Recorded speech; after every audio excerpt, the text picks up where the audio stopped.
Advent of European में हमारे को ये हमने देखा कि कैसे कैसे यूरोप के लोग इंडिया में आ गए थे। उसमें मैंने कहा था कि सबसे पहले पोर्तुगीज़ आए थे, फिर इंग्लिश आए थे, फिर आपका डच आए थे, फिर डेन्स आए थे, फिर फ्रेंच आए थे। तो वो हमने किया था और उसमें हमने देखा कि कैसे कैसे उन्होंने क्या क्या किया है ना। ब्रिटिशर्स में पहले कौन आया था?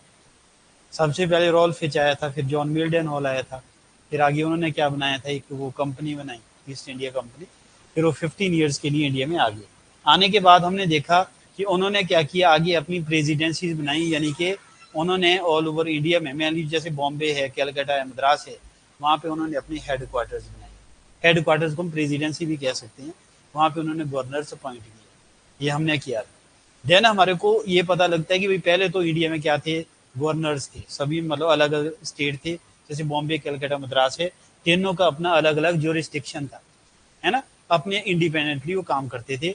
लेकिन बाद में क्या हुआ, जब ईस्ट इंडिया कंपनी में करप्शन आ गया, तो फिर उसके बाद क्या हुआ था कि आपका जो गवर्नर ऑफ बंगाल था, he became the governor general of Bengal under regulating act of 1773। हमने ये किया, ठीक है। और जो बॉम्बे और जो मद्रास के जो गवर्नर थे, वो उसके अंडर आ गए।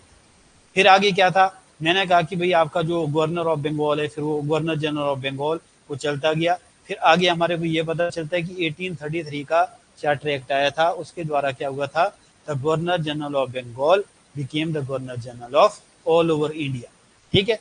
वो आपका कौन बना था बताओ? लॉर्ड विलियम बेंटिक बना था, है ना। आगे फिर क्या हुआ कि आगे आपका फिर आपका जैसे गवर्नर जनरल ऑफ इंडिया बन गए, बनने के बाद आगे फिर आपका क्या हुआ, रिवोल्ट ऑफ 1857। रिवोल्ट ऑफ 1857 में अंग्रेजों को क्योंकि काफी नुकसान हुआ था, इसलिए क्या हुआ था, ब्रिटिश क्राउन ने या ब्रिटिश जो गवर्नमेंट है, उन्होंने यहाँ का जो चार्ज था कंपनी से ले लिया था। क्योंकि पहले क्या था, जो ईस्ट इंडिया कंपनी थी, वो पॉलिटिकल इश्यूज को भी देखती थी और दूसरे इकोनॉमिक इश्यूज को भी, है ना, व्यापार भी अपना वो कर रही थी। लेकिन अब क्या हुआ कि पावर किसको दे दी गई थी, मतलब आपका वही जो गवर्नर जनरल था, now he became the officer of the British government. Now he came to be known as, उसको क्या कहा गया, वॉइस रॉय ऑफ इंडिया। पहला जो वॉइस रॉय था वो कौन बना था, लॉर्ड कैनिंग। मैंने डिफरेंस बताया था कि गवर्नर जनरल ऑफ इंडिया और गवर्नर वॉइस रॉय में क्या डिफरेंस है। तो गवर्नर जनरल ऑफ इंडिया में मैंने ये बताया था कि वो इंडिपेंडेंट था, वो एक प्राइवेट कंपनी के लिए काम करता था और वो कोई भी डिसीजन क्या था, इंडिपेंडेंटली ले सकता था। लेकिन जो आपका वो था वॉइस रॉय, वो किसके लिए काम करता था, ब्रिटिश क्राउन के लिए या आपका ब्रिटिश आपका गवर्नमेंट के लिए। तो उसकी एक्टिविटीज को वॉच करने के लिए इंडिया में एक ऑफिस क्रिएट किया गया था, उसको कहा जाता है the secretary of state for India. और वो मैंने बताया था, क्वेश्चन आपको पूछा गया था कि पहला भाई वो किससे बनाया गया, तो वो was the first secretary of state for India, वो जॉर्ज हेनरी स्टैनले था। अब वो काम इंडिया में कैसे करता था, he used to work with the help of 15 members committee, ये हमने किया।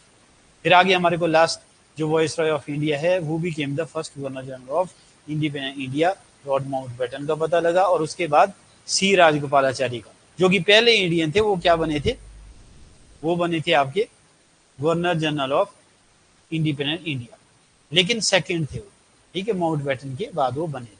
तो वो हमने एक किया, हमने देखा कि उसमें एडवेंट ऑफ यूरोपियंस कैसे कैसे वो इंडिया में आ गए।